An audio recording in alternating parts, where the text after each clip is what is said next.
Bienvenue dans cette nouvelle vidéo FAQ. On m'a posé une question sur le bore-out. Qu'est-ce que le bore-out? Je propose de faire de cette vidéo quelque chose d'un peu plus large. En fait, au pays des BO, il y a en fait une trilogie de syndromes qui conduisent à l'épuisement. Donc je propose qu'on en fasse le tour ensemble dans cette vidéo.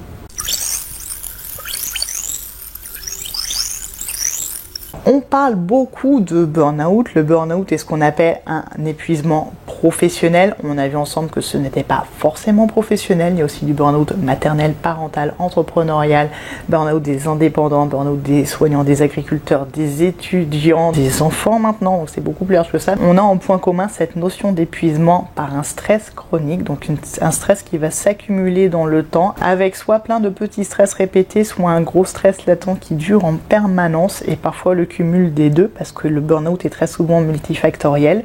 Et ça, c'est le burn-out dont on parle le plus souvent. Mais en fait, des BO, il y en a trois. Il y a le burn-out, le brown-out et le bore-out, qui était le sujet de la question d'origine. Donc, je te propose qu'on fasse un petit tour d'horizon au pays, pas du tout merveilleux, des BO. Alors le premier BO, le burn-out, comme je le disais au début, c'est un épuisement par stress chronique, donc cumul de stress qui va oxyder l'organisme, c'est le cortisol notamment, pas que, qui va s'accumuler dans l'organisme, qui va l'oxyder, qui va attaquer le cerveau, les capacités cognitives, qui va attaquer le système immunitaire, donc on va être moins apte à se défendre face aux agressions, aux infections, on va tomber malade plus souvent, il y aura des troubles de sommeil, perturbation de l'appétit, difficultés de concentration, de prise de décision, j'en passe, il y a 130 signes qui ont été listés sur le burn-out. Moi j'ai fait une petite infographie avec 20 signes, déjà ça c'est déjà pas mal pour le détecter à temps, mais ça impacte très largement l'organisme et c'est important de s'arrêter à temps, de ne pas se laisser envahir par le stress. Si on se laisse envahir par le stress, littéralement on va brûler de l'intérieur, l'organisme va de l'extérieur sembler normal, mais en fait l'intérieur est complètement cramé, un peu comme un immeuble dont la façade serait intacte, mais l'intérieur complètement brûlé. Et qu'est-ce qui se passe quand il n'y a plus les fondations à l'intérieur? D'un coup, ça s'effondre. Le burn-out, c'est ça, c'est très très violent, c'est en mode on-off, et l'organisme va être complètement oxydé jusqu'à s'effondrer de trop de stress. Le petit copain qui est le plus récent, le brown-out, c'est ce qu'on appelle le burn-out, l'épuisement par l'absurde. C'est ce qu'on appelle en fait les bullshit jobs, les jobs absurdes pour ne pas faire d'anglicisme. C'est en fait de faire un job dont on voit qu'il est vide en fait, vide de sens, vide de contribution. On fait un job, on ne sait pas à quoi il sert, à qui il sert. C'est un peu une forme de bread freeze. Le burn-out, littéralement, le terme veut dire disjoncter. En fait, c'est comme si le cerveau disjonctait en mode qu'est-ce que je fais là, pourquoi je fais là, ça sert à rien, j'ai plus envie. Et c'est des gens qui vont tout d'un coup avoir une prise de conscience par rapport à leur job qui ne sert à rien, ne fait pas sens pour eux, ils vont plus se reconnaître là, ils vont être complètement pas du tout épanouis, désinvestis et ça va être des gens qui vont vouloir absolument quitter le job. On va pas forcément avoir d'effondrement physique et psychologique comme on peut l'avoir sur le burn-out, ça peut être moins violent physiquement, c'est comme une forme de désinvestissement soudain et très complet de son boulot et on a besoin de donner du sens et c'est ce qui va être le moteur de plusieurs reconversions, notamment quand on voit des choses un petit peu extrêmes de personnes qui quittent un boulot salarié dans les tours de la Défense pour aller élever des chèvres ou devenir cuisinier. Attention d'ailleurs, la reconversion cuisinière, c'est très bien quand c'est une passion. Renseignez-vous sur la charge de travail, des horaires, des postes que vous visez. Parce qu'il y a des choses qu'on donne en exemple qui semblent très sexy, très bucoliques, mais qui sont en fait des charges de travail qui restent élevées. Donc sur le burn-out, c'est moins à risque que sur quelqu'un qui a fait un burn-out, donc qui s'est épuisé, qui s'est cramé de l'intérieur. Attention au choix de métier pour la suite. Prenez pas des choses où il y a une charge de travail qui soit aussi élevée, voire plus élevée que ce que vous faisiez avant. Parce qu'on se remet d'un burn-out, mais on reste sensible. Donc, allez pas vous faire une autre surcharge de travail. Et ça vaut aussi pour le burn-out entrepreneurial. Je pense pas que je reparle du burn-out entrepreneurial dans une vidéo dédiée. Donc voilà, le burn-out, c'est le burn-out par l'absurde. Manque de sens, bullshit job, c'est mon truc ne sert à rien, qu'est-ce que je fous là, qu'est-ce que j'ai fait de ma vie, crise existentielle. Pas forcément d'effondrement physique, mais grosse remise en question, souvent des reconversions, et le besoin de trouver du sens et de l'épanouissement, qui devrait, je pense, nous animer dès qu'on cherche un job, et surtout qui devrait être pris en compte par les entreprises, parce que finalement, le burn-out, je le disais la dernière fois, c'est un syndrome, c'est surtout le symptôme d'une entreprise qui va mal, et on a tous besoin de sens quand on fait quelque chose, on a besoin de jeu, d'exprimer ses talents, de trouver du plaisir à ce qu'on fait, de savoir pourquoi on le fait, et quand il n'y a pas ça, c'est là qu'on va parler de burn-out. Et le troisième, le bore-out, donc c'est la question qu'on m'a posée. Le bore-out, c'est l'épuisement par l'ennui. Ça va être des jobs où on n'a pas grand-chose à faire de ces journées, on s'ennuie, on va avoir des jobs qui sont sous-qualifiés par rapport à nos compétences, par rapport à nos capacités, par rapport à nos modes de fonctionnement. Typiquement, les profils atypiques sont à risque de burn-out et à risque de bore-out s'ils ne peuvent pas déployer tout leur haut potentiel sur un poste en fait. Ils vont très vite s'ennuyer. C'est pour ça qu'ils ont tendance à se rajouter des missions, à se retrouver à accumuler les projets, à accumuler les postes. Et là, ça devient un risque de burn-out.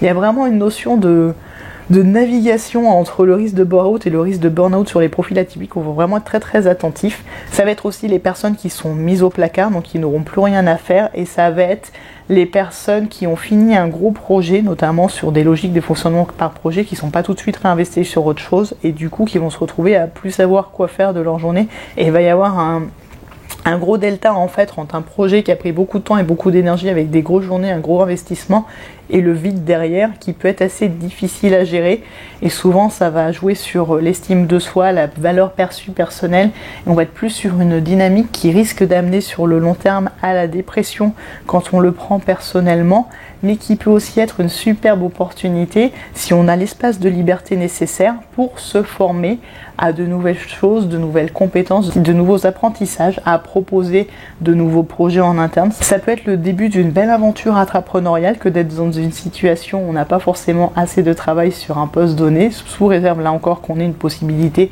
de liberté dans l'entreprise. On peut en profiter pour développer ses projets personnels en parallèle, toujours en fonction des possibilités de son contrat. Les situations de bore-out prises avec un recul et un détachement peuvent être de beaux tremplins vers une reconversion de nouveaux projets, des projets personnels. C'est un contexte qui peut faire rêver, hein. C'est un peu l'équivalent du salaire minimum mis en place dans des contextes parfois difficiles, mais qui peuvent être de beaux terrains de jeu si on arrive à jouer avec la situation et si la situation pèse trop. Là par contre c'est important de quitter l'environnement pour trouver un terrain de jeu, un poste où ce sera plus épanouissant, on verra sa contribution, parce que oui il y a aussi un risque de passer en burn-out en mode qu'est-ce que je fais là, je sers à rien. Soit on donne du sens en faisant quelque chose qui nous est cher, soit dans le cadre de l'entreprise, soit dans le cadre de projets personnels annexes qu'on va ramener sur ce temps de travail qui n'est pas rempli suffisamment. Sinon oui effectivement, et ça c'est le cas pour les trois BO, que ce soit le burn-out, le burn-out ou le bore-out. Quand la situation devient trop dure à porter, trop lourde à porter, c'est là qu'il va falloir envisager de changer de poste. Pas forcément de se reconvertir, pas forcément de devenir entrepreneur, pas forcément de tout plaquer d'un coup comme ça. Juste de trouver un poste qui soit plus épanouissant sans avoir une charge de travail trop élevée. Donc on pourra vraiment contribuer, s'épanouir, savoir pourquoi on fait les choses dans le cadre du travail ou pour alimenter d'autres projets annexes personnels. On n'est pas obligé d'avoir sa mission de vie au travail. Il y a d'autres sphères que le travail bien sûr. Et le travail peut servir à financer des projets par ailleurs personnels si on est ok avec ça et qu'on a cette vision là. Donc ça peut complètement se faire d'avoir un job dit alimentaire pour financer d'autres choses par ailleurs. Mais quand ça devient une souffrance, quand ça devient un épuisement de trop de stress, un burn-out, quand ça devient quelque chose où il y a un conflit de valeurs, une quête de sens, on ne sait pas pourquoi on fait les choses, un burn-out, ou si vraiment on s'ennuie, on ne sait plus quoi faire, on n'arrive plus à remplir ses journées, on a fait le tour des plateformes de formation et on voit bien que la situation n'est pas partie pour évoluer parce qu'il y a une mise au placard et que c'est trop dur à vivre au quotidien, là on va envisager de changer de poste et ça fait partie des parcours de reconversion qu'on peut faire en accompagnement complètement. L'idée étant toujours de mettre du sens, de mettre du jeu, donc de pouvoir exprimer ce qu'on aime faire et de trouver du plaisir dans ce qu'on fait, parce qu'on est tous des maîtres du jeu, parce qu'on peut s'épanouir au travail, parce qu'on peut utiliser le travail pour s'épanouir par ailleurs, et ça devrait vraiment être la finalité. Le travail n'est pas une finalité en soi, donc l'idée est toujours de mettre du jeu dans ce qu'on fait pour que le travail ne devienne pas une souffrance, et le travail n'a pas à être une souffrance. Alors à vous de jouer et prenez soin de vous.